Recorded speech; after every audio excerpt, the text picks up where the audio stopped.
जमीन लिया है, ये रिकॉर्ड क्लियर होना चाहिए। ओके, श्रीमती चर्चा नहीं होगी सर। इत्फल एक बात बता दीजिए। श्रीमती प्रियंका गांधी वाडा।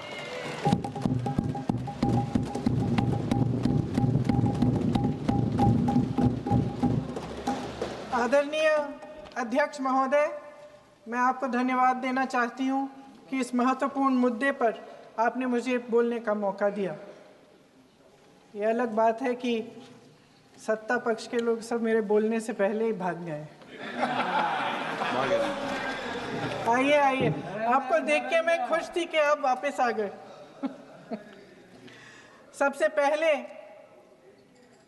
मैं उन सैनिकों, उन जवानों, उन अफसरों को नमन करना चाहती हूँ जो हमारे देश के रेगिस्तानों में, हमारे देश के घने जंगलों में, बर्फीले पहाड़ियों पे हमारी देश की रक्षा करते हैं, जो हर पल देश के लिए अपनी जान देने के लिए तैयार रहते हैं। 1948 से लेकर अब तक, जब से पाकिस्तानी रेडर्स ने कश्मीर पे हमला किया, तब से लेकर अब तक हमारे देश की अखंडता की रक्षा करने में उनका बड़ा योगदान है। हमारी आज़ादी अहिंसा के आंदोलन से हासिल हुई, लेकिन जैसे मैंने कहा, उसको कायम रखने के लिए हमारी सेना का बहुत बड़ा योगदान है। अध्यक्ष महोदय, कल मैं सदन में बैठी हुई सबके भाषण सुन रही थी। आदरणीय रक्षा मंत्री महोदय ने बोला, सत्ता पक्ष के कई मंत्रियों ने बोला। 1 घंटे का रक्षा मंत्री जी का लंबा भाषण था। सुनते सुनते एक बात मुझे बहुत खटक रही थी। उसके बाद जब दूसरे भाषण भी सुने आपके सत्ता पक्ष के, तब भी ये बात बार बार मेरे मन में आ रही थी कि सारी बातें कर ली, ऑपरेशन सिंदूर की बात कर ली, आतंकवाद की बात कर ली, देश की रक्षा की बात कर ली, इतिहास का पाठ भी पढ़ा दिया, लेकिन एक बात छूट गई। उस दिन 22 अप्रैल 2025 को जब 26 देशवासियों को अपने परिवार के सदस्यों के सामने खुलेआम मारा गया, तो ये हमला कैसे हुआ, क्यों हुआ?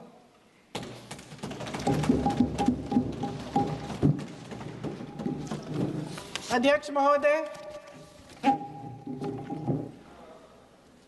ये लोग बैसारन वैली में, पहलगाम के पास कश्मीर में क्या कर रहे थे?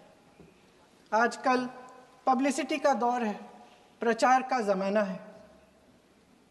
कुछ समय से हमारी सरकार ये प्रचार कर रही थी कि कश्मीर में आतंकवाद ख़त्म हो गया है, कि कश्मीर में शांति है, अमन चैन है।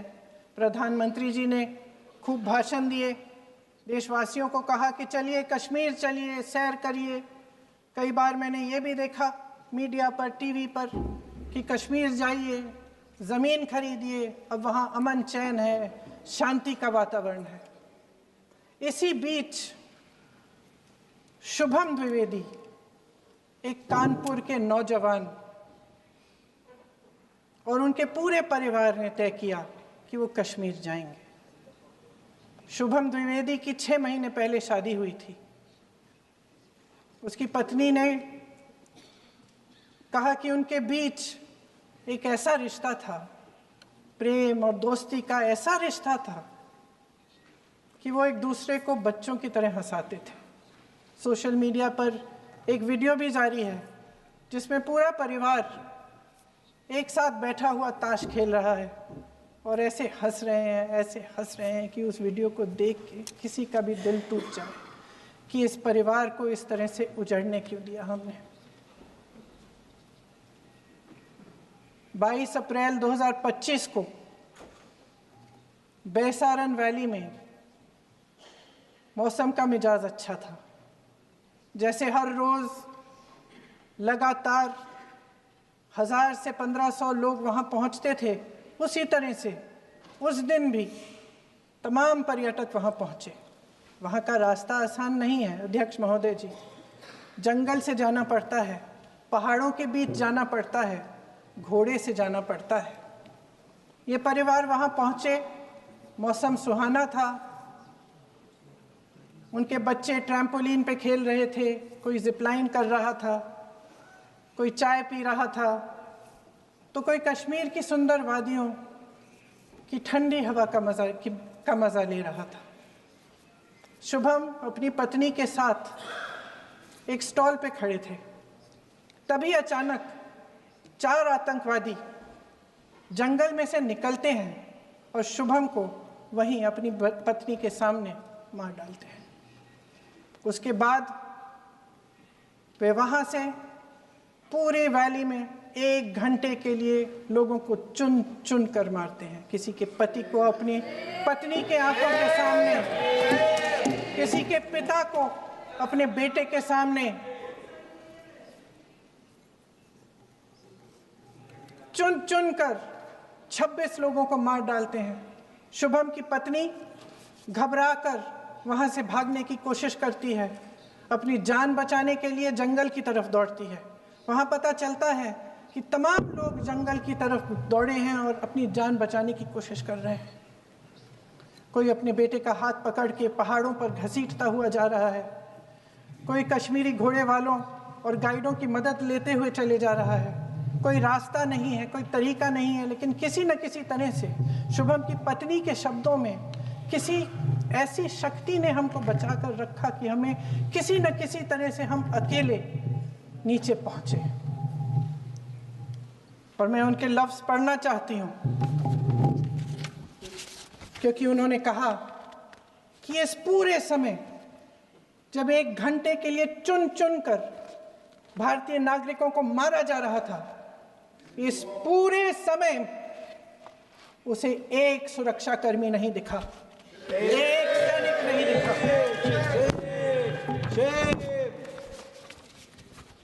शुभम की पत्नी ने कहा, कोट, मैंने अपनी दुनिया को खत्म होते हुए देखा। अपनी आंखों के सामने एक सिक्योरिटी गार्ड नहीं था। मैं ये कह सकती हूं कि देश ने, सरकार ने हमें वहां पे अनाथ छोड़ दिया था। सिक्योरिटी क्यों नहीं थी वहां? वहां पे एक सैनिक क्यों नहीं दिखा? क्या सरकार को मालूम नहीं था कि यहां रोज 1000 से 1500 पर्यटक जाते हैं? क्या सरकार को मालूम नहीं था कि यहाँ के पहुंचने के लिए जंगल के रास्ते से जाना पड़ता है? अगर कुछ हो जाएगा तो लोग वहां से निकल नहीं पाएंगे। एक चिकित्सा का इंतजाम नहीं था, फर्स्ट एड का इंतजाम नहीं था, कोई इंतजाम नहीं था, ना सुरक्षा का ना फर्स्ट एड का। इन लोगों को भगवान भरोसे छोड़ दिया गया। ये लोग वहां पे इस सरकार के भरोसे गए और इस सरकार ने उन्हें भगवान भरोसे छोड़ दिया।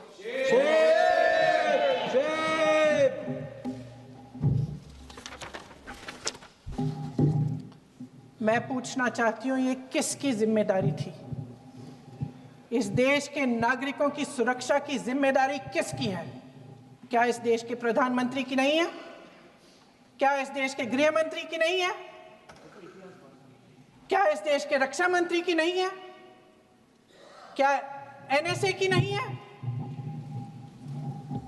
अध्यक्ष महोदय, पहलगाम हमले से सिर्फ 2 हफ्ते पहले हमारे गृह मंत्री महोदय जी कश्मीर गए थे। किस लिए गए थे? जो सुरक्षा की व्यवस्था है इसको देखने के लिए गए थे, इसको रिव्यू करने के लिए गए थे। और उन्होंने वहां कहा कि आतंकवाद पर विजय प्राप्त हुई है। ये 2 हफ्ते पहले है। 3 महीने बाद JNK के गवर्नर साहब एक आम इंटरव्यू में ऐसे ही चलते चलते कह देते हैं कि हाँ, बैसारन वैली में बहुत लापरवाही हुई, और इसके लिए मैं जिम्मेदारी लेता हूँ। ऐसे ही चलते चलते और वो बात होती है, ख़त्म भी वहाँ होती है और वहीं ख़त्म हो जाती है। उनसे जिम्मेदारी ली भी नहीं जाती, कोई सवाल नहीं उठाता, कोई जवाब नहीं देता। अध्यक्ष महोदय, उस हमले की जिम्मेदारी एक आतंकवादी गुट जिसका नाम TRF है थोड़े दिनों बाद लेती है। कौन है ये TRF? 2019 में ये गुट बना। 2020 में इसने कश्मीर में आतंकवाद का काम शुरू कर दिया और 2020 अप्रैल 2020 से लेकर 22 अप्रैल 2025 तक इन्होंने 25 आतंकवादी हमले किए।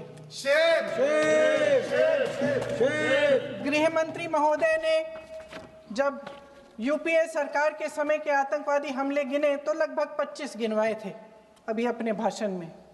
इस गुट ने कश्मीर में 25 हमले 2020 और 2025 के अंदर एक पूरी लिस्ट है इन हमलों की। मेरे पास इतना समय नहीं है इसलिए मैं एक एक को नहीं पढ़ना चाहती, लेकिन मैं इतना कहूंगी कि इनमें रियासी का हमला भी था 2024 का, जिसमें 9 लोग मारे गए और 41 लोग घायल हुए।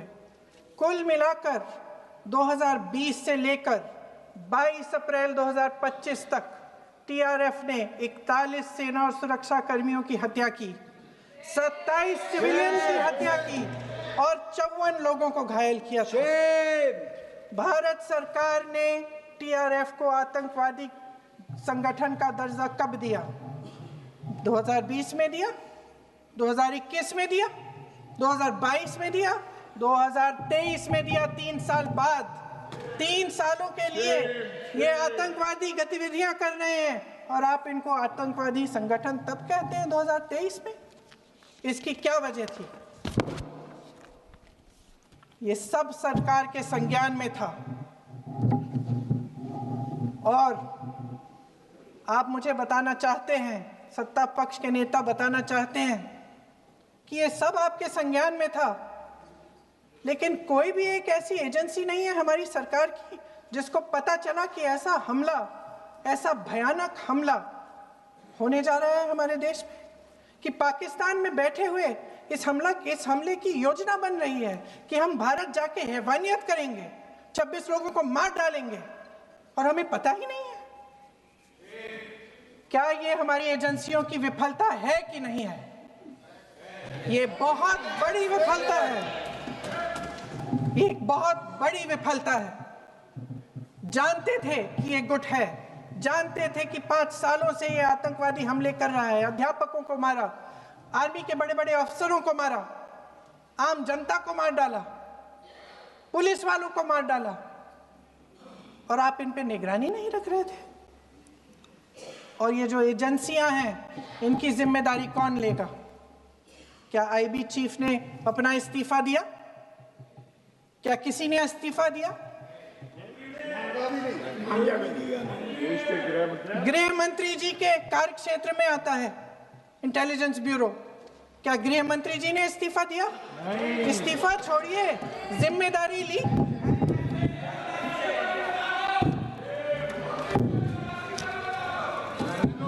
साहब देखिए, इतिहास की बात आप करिए, मैं वर्तमान की बात करना चाहती हूँ। आपको तो एक बहाना चाहिए, आपको तो एक बहाना चाहिए। पूरे परिवार का नाम गिनवा देते हैं।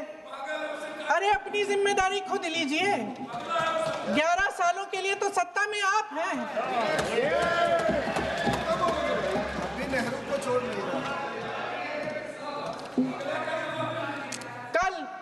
कल माननीय गौरव गोगोई जी ने अपने भाषण में पूछा गृह मंत्री जी से, क्या आपकी जिम्मेदारी नहीं थी? मैं देख रही थी। राजनाथ जी, रक्षा मंत्री जी यूं अपना सर हिला रहे थे, कुछ बोले नहीं।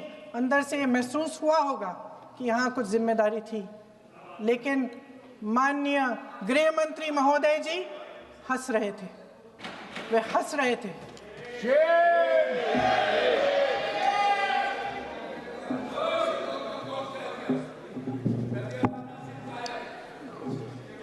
अध्यक्ष महोदय, कल सत्ता पक्ष और आज भी सत्ता पक्ष के नेताओं ने 2008 के मुंबई के हमलों का जिक्र किया, बार बार कहा कि मनमोहन सिंह जी की सरकार ने कुछ नहीं किया।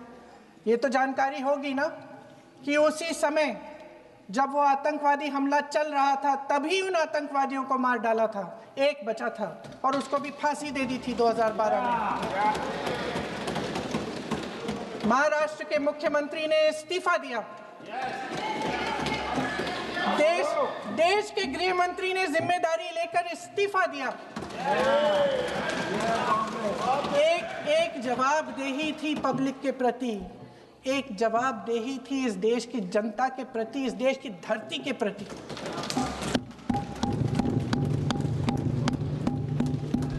राजनाथ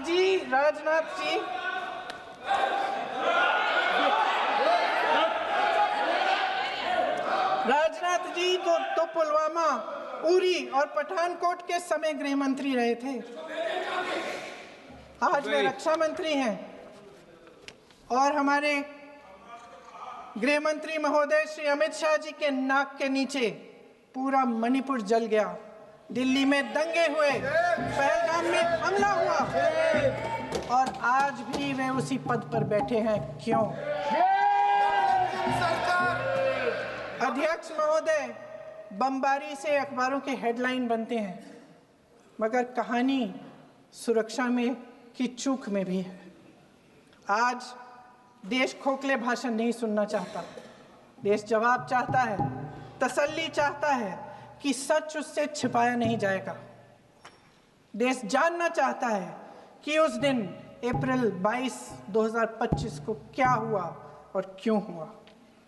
आप तो खुद अपनी पीठ थपथपाने में लगे रहते हैं।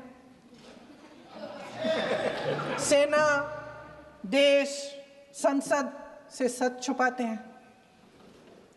ऑपरेशन सिंदूर जब शुरू हुआ, हम सब ने समर्थन किया, सब एकजुट होकर खड़े हो गए इस देश के लिए। दोबारा होगा, दोबारा खड़े हो जाएंगे। अगर हमारे देश पे हमला होता है तो यहाँ इस सदन में किसी भी पार्टी का हो, कोई भी हो, सब आपका समर्थन करेंगे। और हमें अपनी सेना पर गर्व है कि उन्होंने इस बार भी दृढ़ता से लड़ाई लड़ी, धैर्य से लड़ाई लड़ी, वीरता से लड़ाई लड़ी। लेकिन इस ऑपरेशन का सिंदूर का क्रेडिट, उसका श्रेय तो हमारे प्रधानमंत्री जी चाहते हैं। सही भी है, ठीक है, सही है, श्रेय ले। ओलंपिक्स में हमारा मेडल आता है, उसका भी श्रेय लेते हैं, लेकिन सिर्फ श्रेय लेने से नहीं होता नेतृत्व, जिम्मेदारी भी लेनी पड़ती है।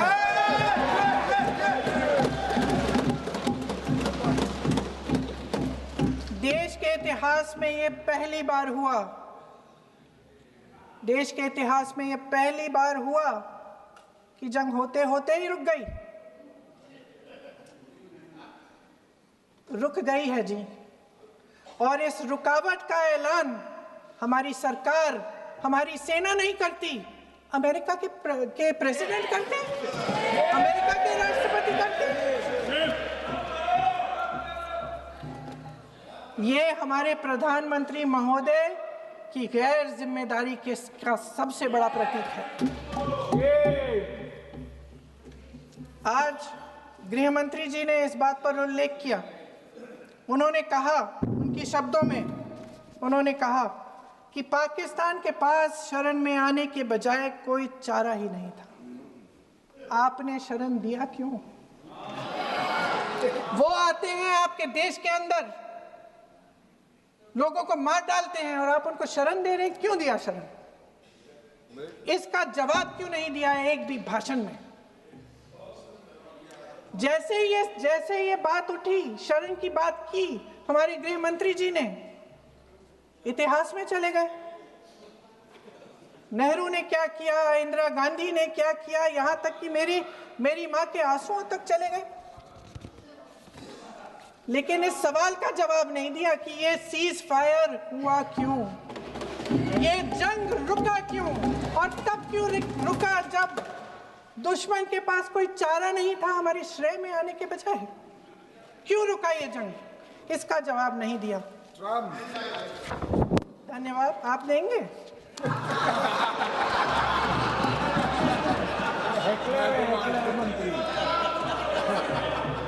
देना भाई देना, आपको टाइम मिलेगा तो, टाइम नहीं मिलेगा आपको शायद। वैसे महोदय, मेरी माँ की आंसू की बात किए, मैं इसका जवाब देना चाहती हूँ। मेरी माँ के आंसू तब गिरे जब उनके पति को आतंकवादियों ने शहीद किया,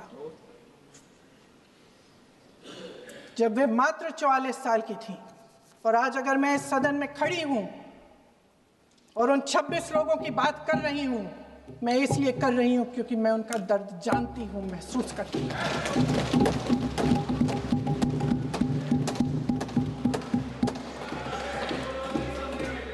अध्यक्ष महोदय, मैंने कहा कि देश का नेतृत्व सिर्फ उपलब्धियों का श्रेय लेने से मजबूत नहीं होता।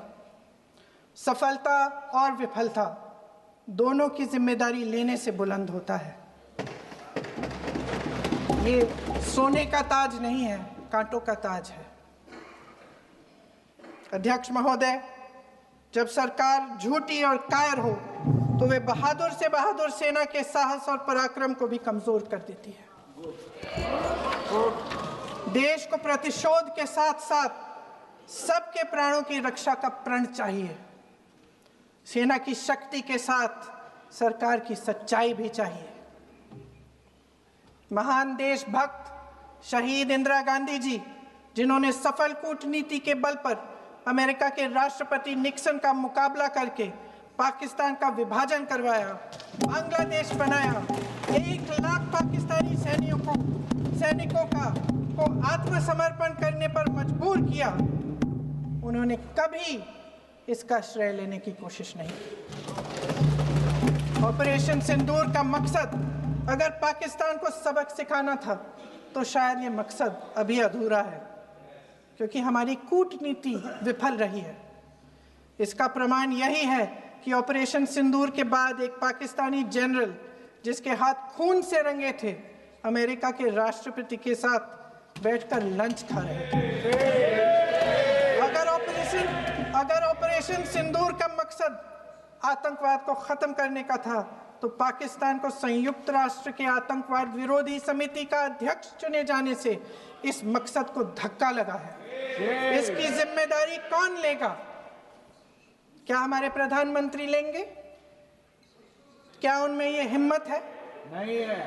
अगर इस ऑपरेशन के दौरान हमारे जहाजों का नुकसान नहीं हुआ तो सदन में इसे साफ साफ कहने से क्या डर है? क्यों नहीं कहा है?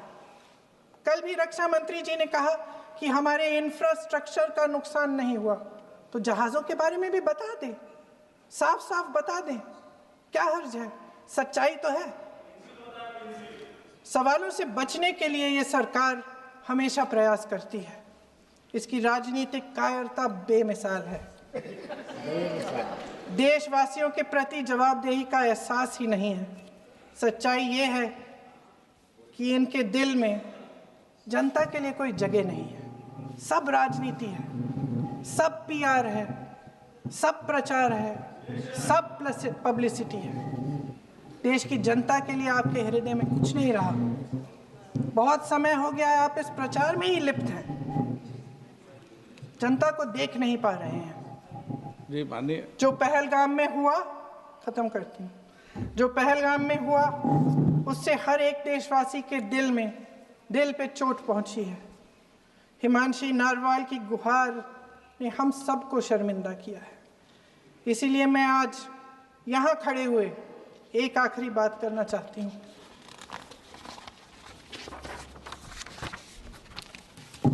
इस सदन में लगभग सभी के पास सुरक्षा है, सुरक्षा की व्यवस्था है। हम जहाँ भी जाते हैं हमारे साथ सुरक्षा कर्मी आते हैं। आपको भी मिल जाएगी, आप मंत्री बन जाएंगे, आपको भी मिल जाएगी। मैं मजाक की बात नहीं कर रही हूँ, मैं मजाक की बात नहीं कर रही हूँ, थोड़ा सा धैर्य रखिए। उस दिन पहलगाम में 26 परिवार उजड़ गए। 26 लोगों को अपने परिवार के सदस्य के सामने मारा गया। 26 बेटे, पति, पिता गुजर गए। उनमें से 25 भारतीय थे। भारतीय थे।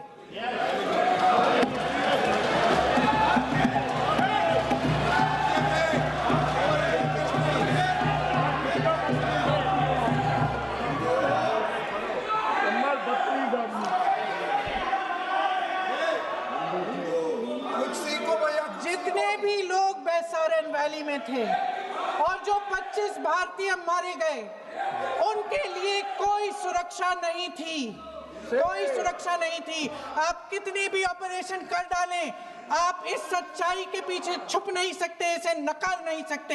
आपने उनको सुरक्षित नहीं किया। कोई शर्म नहीं है, कोई शर्म नहीं है, कोई शर्म नहीं है और ना कभी होगी। सुन लीजिए, सुबह भी मैं शिव मंत्र बोल के आई हूं। इनको क्या पता शिव मंत्र क्या है? शिव मंत्र इनका खत्म कर लूं अपना भाषण। शिव मंत्र। मैं एक बार उन 25 भारतीयों के चुप रही। मैं एक बार उन 25 भारतीयों के नाम इस सदन में पढ़ना चाहती हूं, ताकि यहां बैठे हर सदस्य को यह एहसास हो कि वे भी हमारी तरह इंसान थे, किसी राजनीतिक बिसात के मोहरे नहीं थे। वे भी इस देश के बेटे थे, वे भी इस देश के शहीद हैं। उनके परिजनों के प्रति हम सब की जवाबदेही बनती है। उन्हें सच्चाई जानने का हक है। समीर गुहा भारतीय, बिट्टन अधिकारी, मनीष रंजन, हेमंत सुहास जोशी, विनय नारवाल, सुशील नथनियल, अतुल श्रीकांत मोने, सैयद आदिल हुसैन शाह, नीला चुटवानी, रामचंद्रन, संजय लक्ष्मण लेले, मानिए प्लीज। दिनेश अग्रवाल, दिलीप दिल से, प्रशांत कुमार सतपति, JS चंद्रमौली। अब आप बोलिए, अब आराम से बोलिए। JS चंद्रमौली, यतीश परमार, S मधुसूदन राव, माननीय सदस्य, नारेबाजी का सदन नहीं है। शैलेश कलाटिया, ये तरीका ठीक नहीं है आपका। मंजुनाथ राव, कौस्तभ गनबोटे, शुभम द्विवेदी। जय हिंद।